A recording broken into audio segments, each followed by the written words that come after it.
Hello and welcome everyone to another Sales Hacker webinar. If this is your first time joining us, extra special welcome to you. And if you're a long-time Sales Hacker OG, well, welcome back. We've got a great discussion lined up today. What we're talking about is how can CROs work effectively with sales enablement? Super important topic, I think now more than ever, as we're still got this hybrid model. We got a lot of people remote, and just I know what we've seen, sales enablement is just playing such an important role these days. And we can even talk through the new revenue enablement and all these different things and what the differences are. But before I introduce my awesome guests, super quick housekeeping. So number one is these are all recorded. So if you got to jump off, you got to go to a one-on-one, you got to close a deal, hopefully. Go and do that. We'll have this in your inbox within about 24 hours or so. So it will be coming. And then number two, it's always a lot more fun when we know who we're hanging out with, who we're rocking with.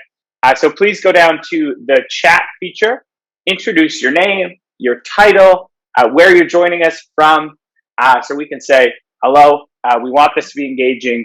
We want this to be involved. That's the reason we do this live. And then if you have questions throughout, there is a different section, a Q&A section, which I'll be manning as we go through this kind of discussion. So any questions you have, put them there.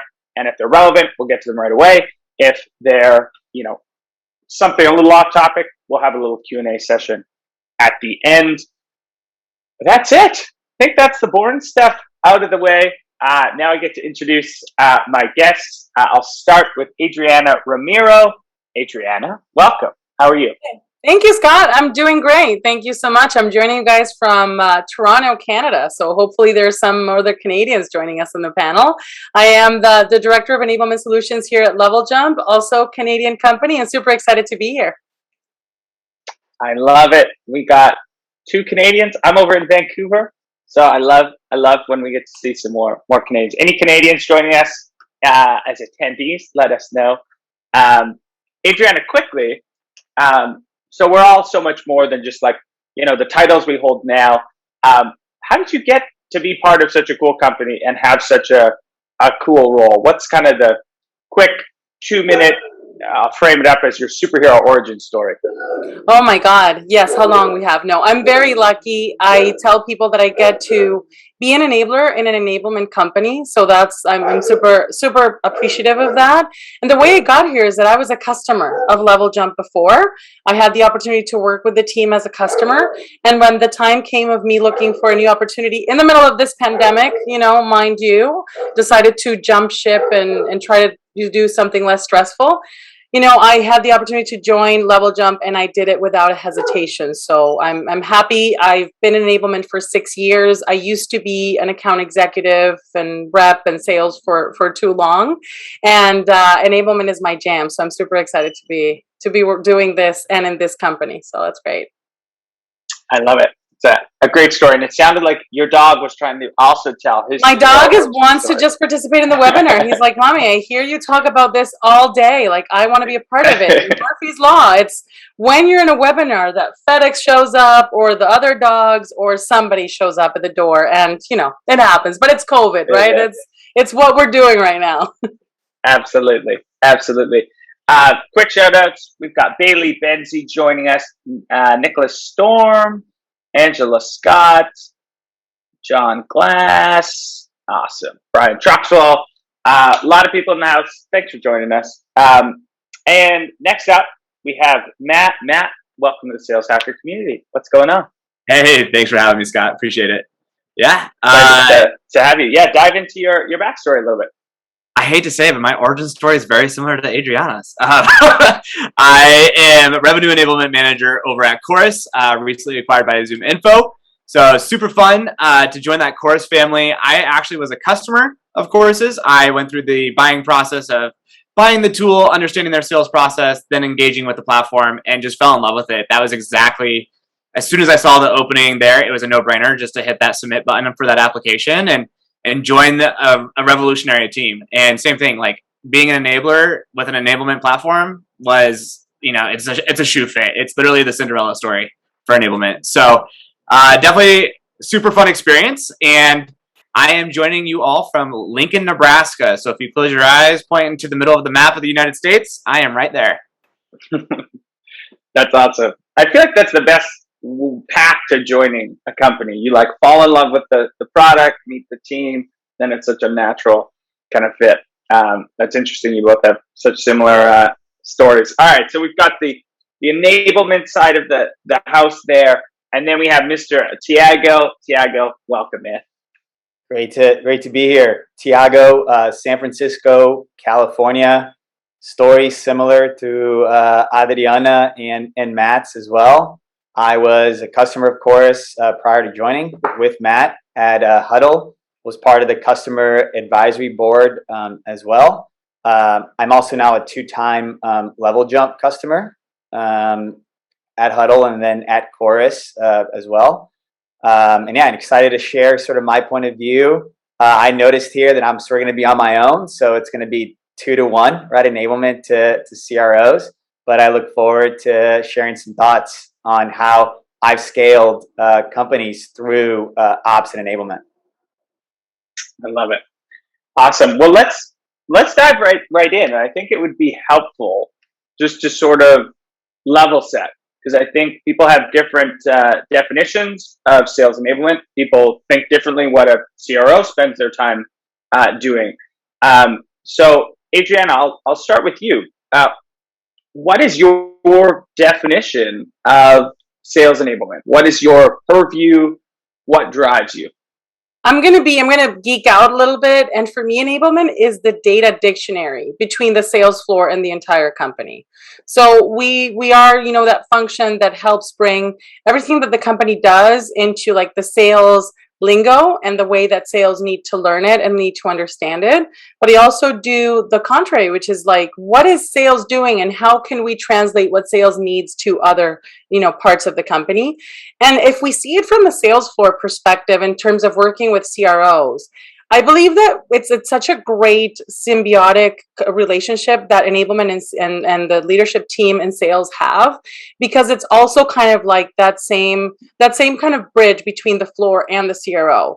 It's like, what does the CRO want to do? But we bring kind of the side and the touch of not only we're doing this with the floor and we're working with the frontline teams, it's let's tell you about also like bring you the reality of what the floor really needs and wants and how maybe this is not going to be something that we should be doing, or give you feedback, or have those friendly and good conversations and discussions about what is good or not good to the floor.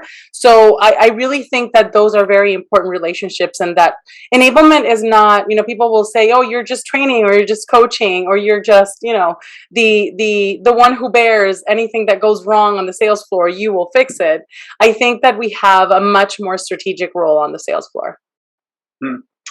Lots of gold nuggets in there. I like this idea of like acting as that bridge, being a reality check to sales leadership that can be needed from time to time. Mm-hmm. And then this idea of being like a data dictionary that can actually be used and put into motion. Matt, would you add anything to that definition? Do you have a slightly different definition? I was going to say, how do I translate this to say the exact same thing in a different way? I would like to say, agree, then you're good. Yeah, I would just definitely say, like, again, that Rosetta Stone methodology, right? Like, we're the ones that have to translate from every department and making sure that the initiative, not only from the revenue perspective, but company initiatives are also being driven. Mm-hmm. Yeah. I like that. That is a good addition. So not just what the sales team wants, but it's not always exactly the same. There could be a different company initiative that has to get pushed out, and sometimes that can clash a little bit. You have to have this dance of both. I like that. All right, Taigo, first off, do you agree with that definition of sales enablement? Does it mean anything to you? And then second, what is your definition of a CRO? What should you be spending your time doing as a CRO? Yeah, I'll hit on the first question, and I'll even simplify it. So enablement's often the translator. So there's so many things that are happening across the entire company, and they're the ones that take a lot of the information of what's happening and make it available to the team in a way that it's digestible and they can actually act on it. The other thing that I would add from the perception of enablement internally within an organization is they're the source that is going to go out into the entire rest of your go-to-market function and ensure that they're able to be the best version of themselves. So they're the ones that help create that foundation, again, so people can come in and become the best version of themselves. So I'll just add those concepts. And this is going to be pretty boring moving into the CRO side. So often we're called chief revenue officers.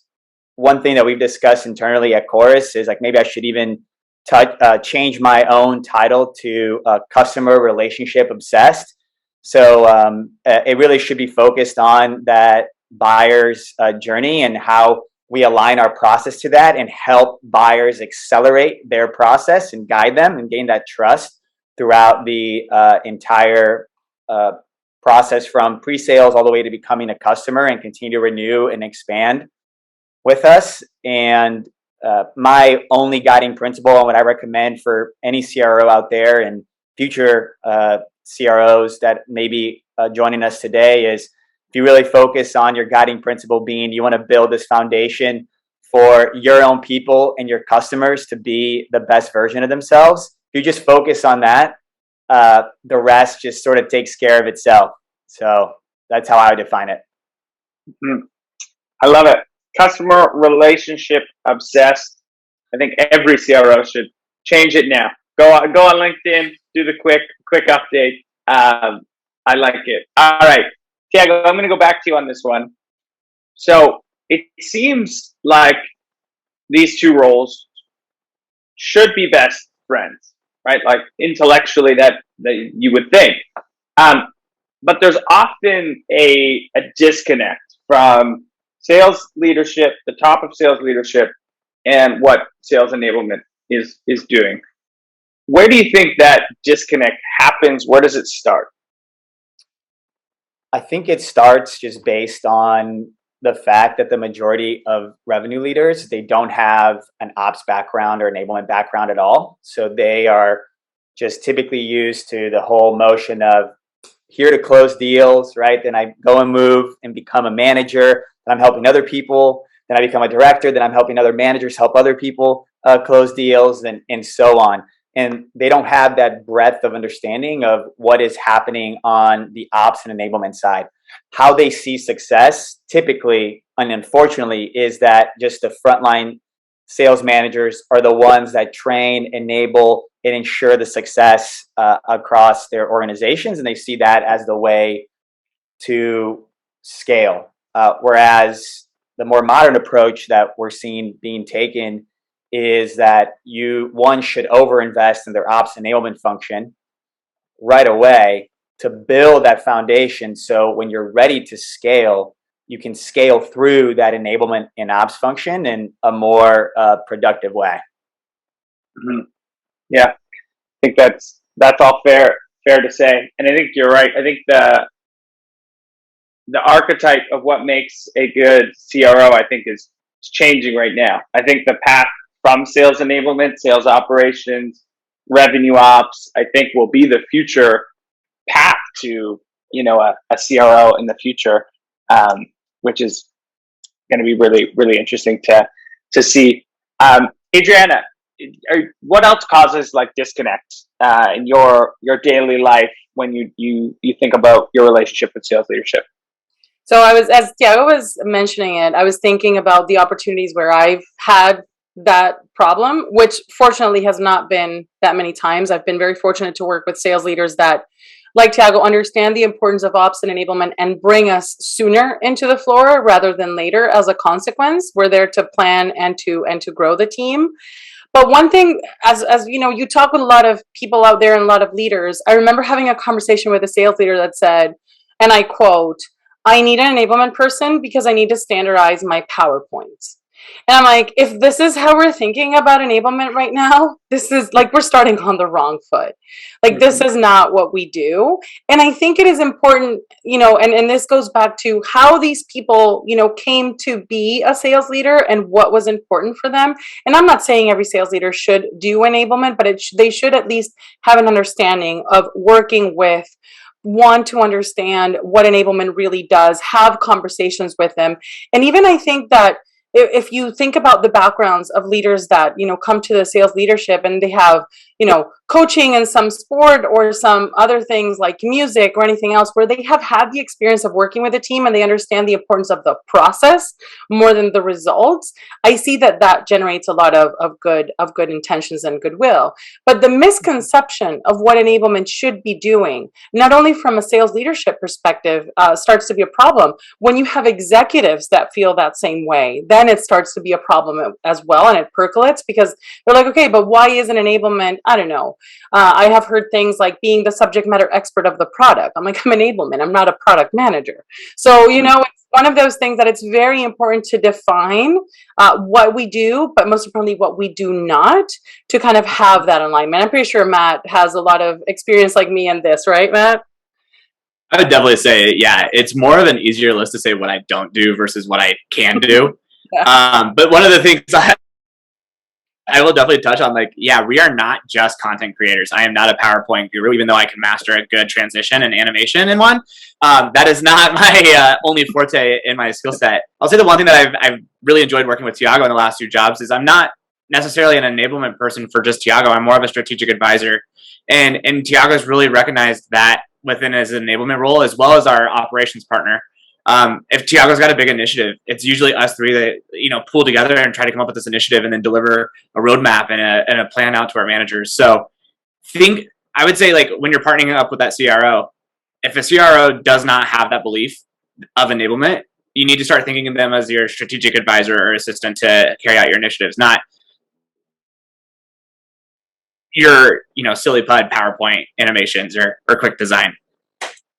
Yeah, and I'm gonna add one quick thing to that too. So if you're under the current environment where it's someone like me coming and just giving you initiatives to work on, it's obviously a coaching opportunity for you to provide to whoever you're working with today. What I can tell you and how I operate and a lot of my peers that I'm close to is you need to enable your own enablement in ops teams to be the ones that are guiding you as the CRO on what needs to get done. So I come with ideas and thoughts, right, that are often misconstrued from a couple of conversations I had with customers or reps that aren't based on across the board what's happening within the company. And that's where I come with my enablement and ops leadership and broader teams to go and discuss what's happening. The other thing that's also a misconstrued notion is this thought that, enablement leader, yeah, that's like a revenue leader that wants to move to help people sell more.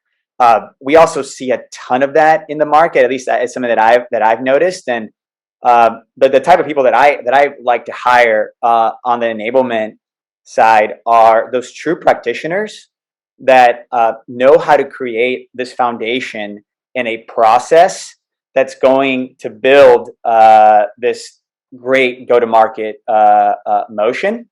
Not just, this person's going to be really good getting in front of my team and getting them all fired up about like the new deck that we launched last week, which is so common, right? Oh yeah, I was on this interview, and even when I was going to those interviews here at Chorus, I made sure that I pointed my own leadership team like, hey, it's not about that. Like, it's about creating this long-lasting foundation to the point when I tell you, build the right enablement in ops function. It doesn't matter if you add 50 more people, 100 more people, 1,000 more people. It will work if you build it right. Yeah, I like it. So I agree with everything you say that, but it also takes a lot of trust to have this relationship where they're a strategic advisor to the CRO. They're coming up with their own complete kind of roadmap, building this process that can scale. Matt, in your experience, like, how did you go about building that trust? Like, walk me through that process. I would say, I mean, honestly, like, it was a twofold deal with Taigo and I, right? Like, this is my second time working with Taigo, and I think, like, going into Chorus, it was easy because we've already had that foundational relationship already built. But when we were together at Huddle, I think a lot of it comes down to twofold, right? Like, what are your strategic initiatives that you want to accomplish, and how can I short-term fix these, right? Like, every enablement practitioner always knows, go in, have your short list, tackle it out, prove yourself, and then let's go on to the bigger stuff. Like, we can fish, and then we can make a feast. Like, we need to do that first. And I think, like, that was the big thing is telling and showing Taigo, like, hey, this is what I can do for you. Let's now take this to a step further, right? Like, we had that now business foundation that was developed between the two of us. I think one of the things I also pride myself in is Taigo and I have actually established more of a personal friendship over the years too. And that was another thing. Like, we understand each other, not only on a business level, but on a professional level. And I'm not saying you have to go shopping, nails done, drinks, whatever, all that crap with your CRO, but take the time to actually personally get to know them, like, really understand where they're coming from. Because CROs, yeah, they have that initiative. Like Taigo said, he has these blinders for customer calls, and he doesn't narrow it in all the time. And that's exactly what and sometimes if there's a personal issue or something else that's like that, we want to make sure that we can help narrow in those blinders and really drive that company initiative. And when we challenge those, it's not just to say, hey, no, that was a stupid idea. It's, hey, this is a stupid idea. This is why, and this is what we can do to try to change that. So you can't just be a complainer. You have to be a solutioner at the same time. And I think that that's where Taigo and I really established that relationship. Hopefully, that's my view of it. Hopefully, Taigo doesn't have a different perspective. But, but I think, like, that was really what it came down to was I didn't, like, I had these problems. And Taigo flat out told me one time, he goes, dude, don't ever come to me with another problem again until you have a solution. And that literally was like the dead moment that I know Taigo and I have established that boundary. And ever since then, like, we're able to execute truly on any initiative that we want to knock out. Mm-hmm. I love that. It's so lucky to have that trust. And it transcends companies when you have that, right? This is the second company. And I do want to go to the flip side of that coin and talk a little bit about what if I'm an enablement professional and I don't have a Taigo and I have someone who doesn't get it, and how to navigate that. But before we get to that question, we did have a really good question come in from Angela Scott that I want to get to. And Adriana, I think I'll go with you first on this one. The question is, can you give us some examples of sales enablement tools and customer outreach projects that you have implemented that have been effective? So sales enablement tools and a project associated with implementation that has been super effective. Yeah, I'm gonna go to my previous company because when I joined that company, we had no tools. I joined that company in a true kind of startup mode, and my CRO was doing a lot of the coaching in Excel sheets and Word documents. Like, that was the reality. He had a great structure, he had a great playbook, but everything was done very analog. So, I decided we need to bring some revenue intelligence into this. We need to bring some, other tools to kind of help us automate what we're already doing good. Because one thing I will have to say, Angela, is, and I work for a technology company and I sell enablement solutions, and I say this a lot: map and design whatever you want to solve in analog.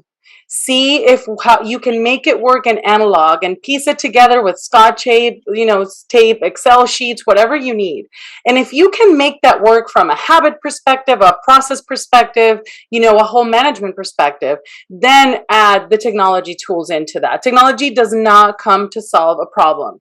And that is very important to know, and especially in enablement, because we have I would say the bigger task that we have to change mindsets inside of our organizations sometimes. We have to change like how we think about things many times. Give you an example. When I was looking for this revenue intelligence tool, the only reason why we were successful is because we created a cadence of how could we use the coaching part of listening to the call and making sure that we were coaching people on it and make it a recurring process where people were actually learning from it and do a deliberate practice out of that with each one of the reps before we even added a tool to make our lives easier. Like I was doing MP3 recordings of the calls and we were actually playing the MP3s and doing the coaching sessions.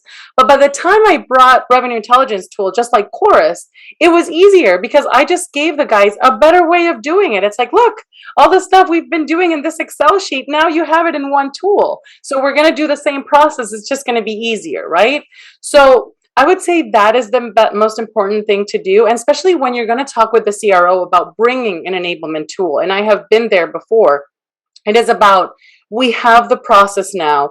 This is going to make our lives easier, but you need to have some metrics behind it to also show it. Like, what are you going to impact? Is this going to help us bring more revenue, more logos, better customer satisfaction, more recurring customers? Like, what is it going to impact at the end that this is going to make it worth our while to actually implement and take the sales floor out of it? So I hope, Angela, that answers the question. And you know, if there's anything else, I'm happy to further chat about it.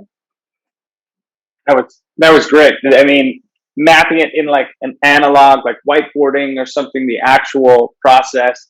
I do love this idea too of like getting the reps to do the process the analog way, even for like a little bit. And then you introduce this tool that makes it infinitely easier, and like adoption just goes through the roof. It's like, I don't have to do it this other way anymore. I really like that. Matt, same question to you. Can you think of an example of an enablement project that you implemented that was super effective? Yeah, I hate to say it, but I'm going to steal like when we implemented Chorus at Huddle. Honestly, like I implemented so many tools and did so many tool evaluations while we were at Huddle. We were a growing enablement team, and blessed be Taigo, he was able to help guide us through a lot of that buying process. But I think again, like the same part is like, even though we didn't necessarily map out the entire process, we really looked to our strategy. We didn't look at our vendors as vendors. We wanted them to be more of a partnership. And so that was the biggest thing, that when we were looking at our, partners, we wanted to make sure that they were able to provide that coaching and that guidance along the way for us too, because they're the subject matter experts on what their platform actually was, right? And one of my former leaders even told me, he goes, we need to look at this as 3 different ways. Can it be automated? Does it need to be automated? Or can it be done completely cheaper? And like, those are the 3 tiers that I actually do look at. Those is, if it's automated, how can I go ahead and make that a breeze? How can I make that such easy change management that if I'm automating this process, I then can focus my efforts on other things? If it cannot be automated, is it something that even needs to be completely revisited or gutted? Or is it even a process that's even relevant anymore? And if it could be done cheaper, why are we handling it? Can we, send it off to a different department or a different individual itself? And so that was kind of the things when we were looking at these new platforms was, okay, I now look at all of those. Now do I need to say, all right, this is how we're going to do it. Not only do I have to coach my reps on how to go through that platform, but most importantly, I also have to coach my managers. So providing that manager enablement and that manager coaching on how they need to execute with this new platform to make sure that they instill that culture of change is bigger of a drive than it probably is changing it to those individual reps. And I think when we're getting to that part too, that comes back into Taigo's part here, where we have to take this up to Taigo, show the ROI, show them the value of it, and he has to also back us up as a backlane supporter and have that initiative come top down. And I think that that's where that partnership of instilling new enablement like processes or tools comes into play, as that partnership between enablement and the CRO. Mm-hmm. Yeah, I'm going to jump in real quick. That's cool, Scott. Yeah, from of course. The CRO perspective, and give like some real talk too, back to the crew listening in. So first is you got to remember that when you're bringing an initiative, right, you're selling to different levels, right? Your pitch, you use the Chorus example to the reps. I couldn't have gone to them with our enablement team, could have gone to them and said, hey, we're listening in to all our calls, every call that you have, and we're going to be looking for ways for you to improve, right? No, we went in and we said, hey, we want to enable you to be the best version of yourselves. And one of those is for you to be able to learn from yourself, from your peers, and see what you're doing that could be improved. So it can ultimately impact your professional goals, your financial goals, etc. Anyway, it goes on up. So just remember that you have to pitch things differently, right? When it gets to someone like me, like I expect it to be tight, right? I want to review it within 1 page. I want to know what the problem it solves, what outcomes are being driven from that, and then what's the ROI that I should expect. And I want it to be done quickly. I don't want to spend a couple hours looking through things and analyzing it and going through the demos myself. Even I don't have time for it. And those are some of the expectations that we'll have in potentially bringing in something new. Mm-hmm. I'd love for you to go a little deeper, because I think that is really valuable information on how to make a business case for a new solution that you need to a CRO. You mentioned like 1 pager, quick, the why. Like, what are the must-haves that you need in that business case that you see? Because you must get a lot of them. How many business cases do you think you get a week to buy a new tool? Maybe not a week, quarter. I think it depends. Well, my gosh, from an outreach perspective, insane, right? Like just tons of outreach coming through on different tools. But I think it's cyclical, right? When you join a new organization and you're establishing, right, you hire your team, you hire your enablement team, your ops team, like that's when there's an influx. And it tends to typically fall somewhere aligned to your getting closer to your fiscal year. And one of the issues there for all enablement leaders out there is if you're waiting to too close to the end of fiscal to start a new one, careful, right? Because there's a lot of change that happens around that time. So you need to time your ass much earlier, right? I always tell like our teams, like we better be planning a year ahead, always, because change management takes time across the board. But we can only take so much in our heads. Like if you have more than 3 asks for me, I'm likely it's lost. Like I'll say, hey, you got to prioritize this for me, and I want a 1, 2, 3 priority list from you and what the impact is going to be.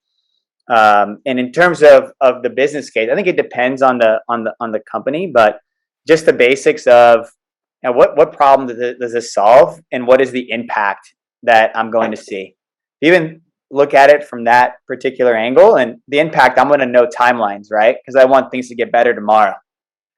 And what is that? And then what are the expectations that you are setting with me, and why I should support this?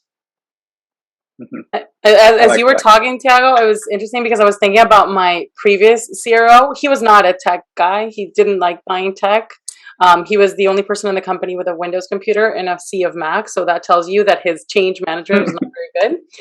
And I would come with him, and I said I did something too for him. And to Tiago's point, like sometimes CROs have a lot of stuff in their head, like they don't have time to go through all the details that maybe we can. I remember I went to a whiteboard with my chicken scratch, and I said, look, these are the things that we're trying to solve. This is the way that we can do it the hard way, or the most, the longer way. And these are some of the tools that I think we should bring right now. Like this is the most important things that we should be doing. I don't know if we can buy them all right now, if it's like the right moment to do it, but this is what I would like to see in the map. And it was very important because I was not only talking about enablement tools, maybe it was also about, tools for, doing growth and marketing. And maybe it was tools that had to do with the dialer. Like it was not really impacting enablement per se, but the fact that I was giving him the business case perspective from thinking about the entire business, not only about my little niche, made him also very confident to what Matt and Taigo shared about that trust and that relationship, that I was not only thinking about me, that I also could think about the rest of how it would impact the entire team. And that also starts to build trust with the CRO and the leadership. So that's also an important aspect to bring to that conversation. Yeah, so important. That follow-up question, should sales enablement own the sales tech stack? Who owns the sales tech stack? Oh, man. I see you're both your facial expression said a lot there. So I need you both to break that down. Question, Scott. That is the question. I think every enabler goes through this, like the question. I will say, I think it's funny. When I joined Chorus, it was very much of, hey, who owns this? You do. And I'm like, oh, I do. Oh, okay. I guess I'll handle that. And then like at Huddle, like we had a designated person that handled all of our sales tax buying. So it's very different, I would say, from enablement perspectives. I know some companies that have a specific like program manager that they own only the sales tech stack, and that's it. Like they don't do anything else. They carry out the implementation, the engagement, CSM calls, renewals, all that jazz. Like that's really where they go to. But if in a smaller company, I think it's really good to work with your CRO and your ops partner, and possibly IT, and figure out who is going to start owning what. Like what tools are specifically only for sales. I think that could live within the sales or enablement or ops team. If it's something that could be used company-wide, it doesn't have to live within enablement. Like we don't need to own that. That could we could be a resource, but nothing has to be officially through us either. So I think it's a case-by-case basis, I would rather say, but I think it's also a very misconstrued notion from the enablement perspective that they think that we're the geniuses behind the tech stack because we know other people that are selling it or using it. So or we can use it and people are like, oh, you know how to use this. Can you help me? Like the amount of tech support that can happen in every Slack conversation with enablement, sometimes it's pretty interesting. Yes. You know what I was just thinking about, and this is how, I guess, how immersed I am in this world. This is what I think about when I can't sleep. Where did all Salesforce admins go? Remember, this was like, there were so many, that was like a title that you saw everywhere. And then all of a sudden that title like disappeared. Like people still have them internally, but that title, you never see it anymore. Oh, I still love my Salesforce admins. Yeah, me too. Yeah, I see it as well. I would be not go anywhere. People aren't Are you called kidding that me? anymore. Yeah, they're not called that. They've changed the titles, but it's because they're. I think maybe that's why they. Like some communication. Like I think now I see like Salesforce admin people that have like maybe an enablement title or an operations title on. Yeah, mostly operations. Yeah, kind of that. But I have to tell you, I did one thing that when Matt was talking about the sales, the tech stack, I sat down with ops at one point. And I said, okay, where are you the primary owner and I support? Example, Salesforce. Like I don't want to own that. That's not mine. Like if somebody comes, like you even own the training, I will set it up for you. You own the training. I'm not going to train on Salesforce. You know, I'm not a subject matter expert, but there were things that we had to co-own because of the way they coexisted. But to Matt's point, I worked at a company where we didn't have IT. It was a scale-up company, so I didn't have anybody to go for tech support. It was the engineers of the company. But I would say that things like conference tools, like this one, it would be because sales was the one that used it the most. I would have the relationship with them, but I would tell each department, I'm not going to deal with your issues with this tool. You deal with it, and I'll just give you licenses. So it's kind of like creating, and I think that's something that's very important. And I would encourage every CRO that has an enabler reporting to them, if they don't do it already, define your rules of engagement with enablement. Like what is that enablement is like doing or not? How do you communicate with enablement? And also the SLAs of enablement. Like solving an issue because your Gmail is not working, that goes like down here. Like an issue that you cannot use this tool for this, maybe it goes up here. You don't know how to objection handle. We need to talk about this right now because that's worth a deal. So I would encourage CROs, because sometimes us enablers, and Matt, I think you will share this, we sin into wanting to help everybody. And sometimes it's tough for us to say no. We're not the no people. We're the yes people. You kind of build it when you build like a shield, but the CRO is important, especially if you report into the CRO. So, hey, you should stop doing that. And I loved when my CRO would come and call me out and say, why are you doing all those things? You shouldn't. Like you have to put some, draw some lines in the sand. So I would encourage that to help a bit. Mm-hmm. Matt, does that resonate with you? How have you drawn lines in the sand? Saying no is hard. It's when you're, a sales rep. You're supposed to enable me. I need to be enabled. How do you draw those lines? And I love this setting like SLAs for different things is great. Yeah, I think honestly, like Yeah, Adriana's right. Like, we do have a hard time saying no. I think Taigo actually probably had like a working session with me to practice just saying that two-letter word, just face to face to him a few times. But it came down to it on, just what are the issues that I can help? And I started taking this mentality, at my previous job, but I don't want to handle every issue. I know I could probably handle and answer every question, but I don't want to. I also want to enable my team to find those direct resources on where to go. Like, whether it's in HighSpot, whether it's in Guru, whether it's in Slack, like wherever it may be, like, go find your source of truth on your own. I'm not giving you that spoon-fed information anymore. And so for me, it was more of that coaching moment that I could take and just say, listen, I'm done giving you the answer, but you can go find it here. And if you can't find it or it's not working for you, then I'll help you get that answer as well too. So it's more of that change of habit and culture of just not saying no, but basically taking that rep for a walk down knowledge lane and really like giving them the assets and resources that they need. I love that. Not saying no, just taking them a walk down knowledge lane. I'm gonna say that next time I have to say no to someone. Let me take you a walk down knowledge lane. I love it. Taigo, I wanted to ask you. So I know you're obviously a very forward-thinking CRO. You have a great relationship with Enablement, but I know you know a lot of CROs, and it's not always the case. If you can put your less enablement-focused CRO hat on, how would you coach? How as an enablement leader could you win someone like that over? Yeah, I think that you should focus on, similar to if you were selling a new product, is think about what matters to that individual, right? And for them, just think of literally like when they're going to sleep at night and they're trying really hard to fall asleep, what are the things that they're thinking about? What's keeping them from having a restful night's sleep? Where did the Salesforce admins go? That was what it was. Definitely can't let that. That's for sure. But you think about that and start there first. Start on the outcomes that they're looking to drive and what keeps them up, and really coach them up on how your team can really help fix and bring light to all that darkness that exists and the things that are keeping them up at night. And I always tell people, like, we're all human. It all starts there. All of us are human. So just start with just having a conversation and learning more about the person and what they are struggling with. Not what they think enablement could help them with, because they don't probably understand what enablement can do for them. So don't start there. Like, start learning about, like, what are the things that they're seeing in their org that are causing friction across their process, and then start unwinding what the enablement side can do to help in those areas. And trust, is typically earned.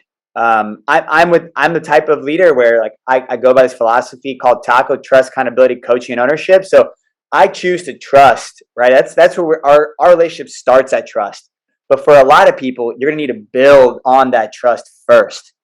So, and after gaining that, you'll see, right? You're gonna be peeling back the layers, right? And then finally, they're gonna open up. And that's for any role, really. So that would be my feedback to the crew here. I like it. What's the TACO acronym again? Trust, accountability, coaching, and ownership. That's a good one. What if what if the enablement organization doesn't report to the CRO, and so the CRO is not as bought in? Matt, Adriana, have you been a part of an organization like that? Yeah, I have. Bigger org, global company, much, much bigger scale, where enablement reported into sales ops, actually. But the interesting part was that the conversations and the relationships with the VPs of sales, because there was not one CRO, there were like VPs of sales for each one of the pillars of the company. It was very interesting because the head of enablement and those VPs had amazing relationships. So it was like we already knew what was important for them.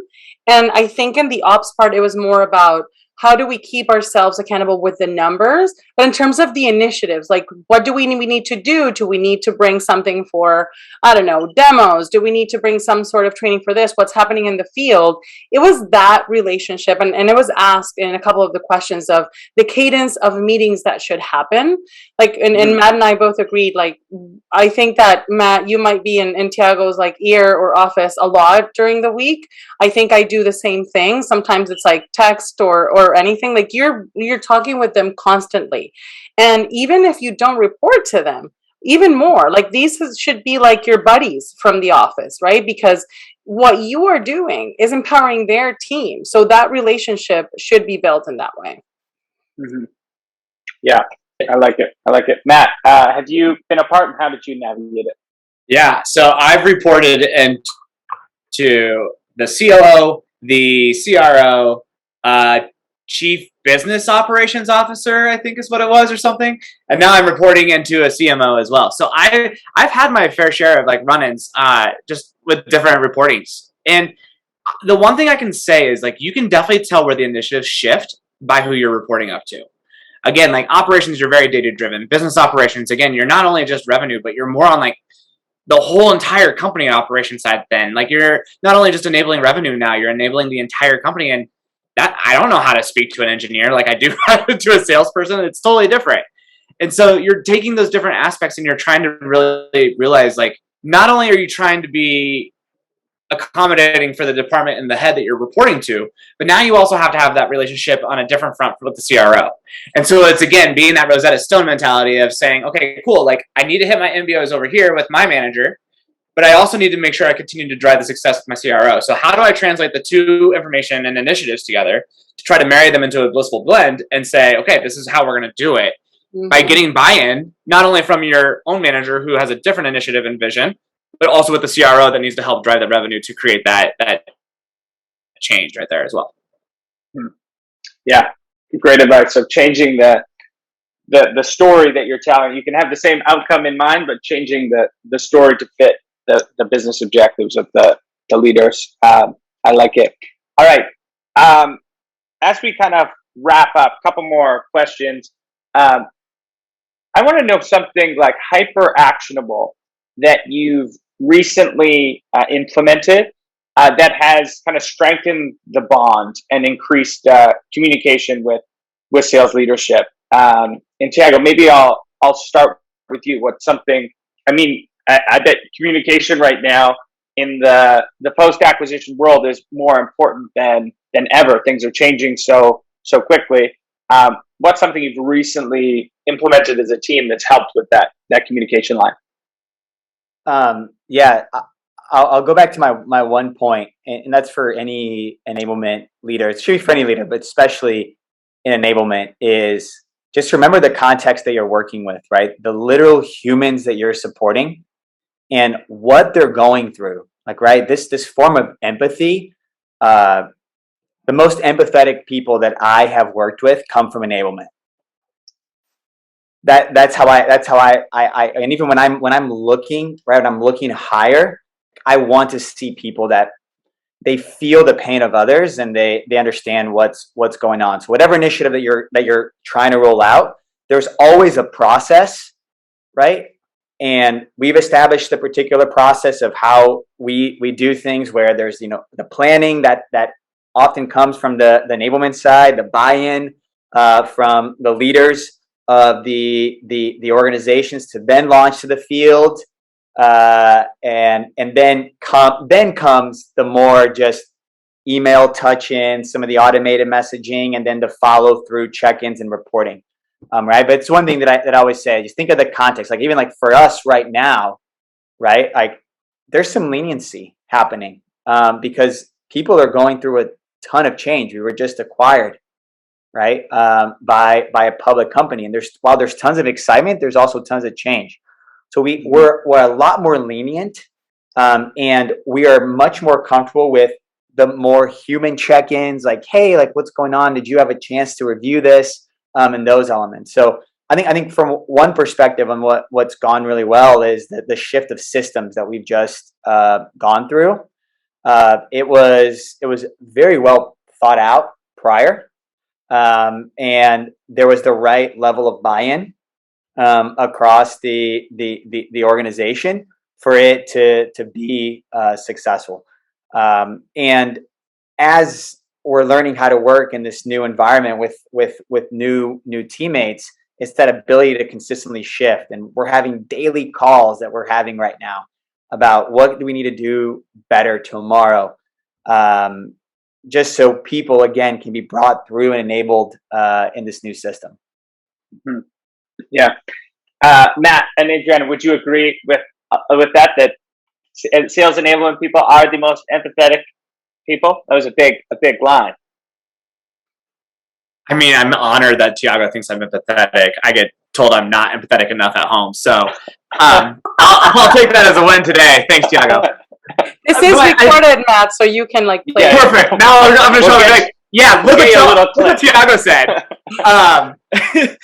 But I would say, like, yeah, I think that's definitely true. Like, when I came on the Chorus, I was noticing that there was so many issues. Like, people were super eager to, meet with me and talk with me about issues and problems that they're having. And really it came down to, like, how do I take all of this bubbled up feedback and make it into an initiative with Taigo and really drive that change? And I think that's where, Taigo and I worked on this huge discovery initiative that we did. We rolled out a whole discovery training, revamped our discovery process, made sure that we had all of our reps realigned and certified through that. And I think that is where the start of that buy-in came in, is like, I noticed that, yeah, each of you had a different problem within discovery, or it might not even been discovery in itself that you thought you had that problem, but we changed the culture, we changed that mindset, and we really tried to build that trust with not only just, our CRO, but as well as the managers and reps top down. And I think that empathetic part comes in is just like, I don't want my revenue to be affected because I'm not enabling these people in the right way. So having that true, authentic, like, enablement mentality to boost their paychecks, I think is almost self-gratifying for myself, because I don't win if they don't win, and it's just kind of that nice vicious cycle of creating that culture of goodness. Mm-hmm.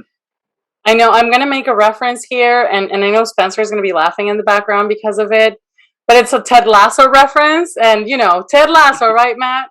And you just brought in something very important. He said there's a quote, and I think it's episode 3 or 4 of the first season, where Ted is asked, do you mind if you win or lose? And he says, it's not about winning or losing. It's about the team learning to play with each other. And for me, that was such a moment. Like, I'm watching that series with such an enabler's eye, because it's like, it's so important for us. And then it got me thinking on how lucky I am. When you were asking at the beginning, Scott, about working at Level Jump, I have a very human leader, and we're very lucky that human comes first for us, and that bringing in the conversation of when I started, like, I knew the team, I knew everybody in the team, but now I was going to know the team from the inside. And I started to bring in more about that cultural aspect and that cultural enablement and what's really happening and how do we really listen to people, because I've sometimes put the image of Lucy, of the doctor is in. It's like, come and talk with me. It doesn't have to be about sales. It's very important. And the fact that when I talk, he listens about that is super important also for me, in terms of knowing that I'm in an organization where that is important. And that is something that will come first. So I think that, those are some of those kind of tips that it's really important to know that it's about sometimes the process and the team and all the mess that you're doing together. Then, how are we going to end the year? Because it's in that process, when you do it, when you trust it, and when you put people to play together, the results will happen, right? So, It's a great quote, and I think I have to start watching Ted Lasso. Go ahead, Matt. I'm just going to reiterate the message from Taigo: human first mentality. Yeah, that is been like the big thing. I know Taigo and I have had multiple discussions, but human first mentality, no matter what leader you're part of. Yeah, absolutely. All right, as we wrap up, one final question, and this will be more around just advice you would give to yourself. So the question is, for Taigo, you could go back to your first year as a CRO, what would you tell yourself? And then to the enablement leaders, if you could go back to your first year doing enablement, what would you tell that younger version of yourself? What advice would you give them? Taigo, I'll start with you. I think this is fitting for who we have on here. It would have been higher enablement faster. I scaled the wrong fucking way originally, and I was sort of playing that role, and it was miserable. Yeah. And I was alone. I hear that a lot from CROs who have had multiple roles now. That almost seems to be unanimous across them. And now when I've moved to other organizations, like I make sure I establish that as not a nice to have, but an absolute need. Mm-hmm. This is how I scale. I've learned from it. I was like, this is how I scale. And it's not just me because I'm, the all powerful CRO coming in now, but it's like, this is the right way to make sure that we're going to be successful. It isn't just hiring tons of reps and sales managers, et cetera. I will take less reps, less managers to have the right ops and enablement function, because the productivity and how well we operate and our net retention will go up. And enablement leads to better net retention. Ultimately, if you want to look at like one data point, net retention across the word retention in general, retention of your reps, your people, but then also just net retention on the customer side as well. That's all directly possible through enablement. So that's what I would tell myself. Great advice, Matt. I'll go to you next.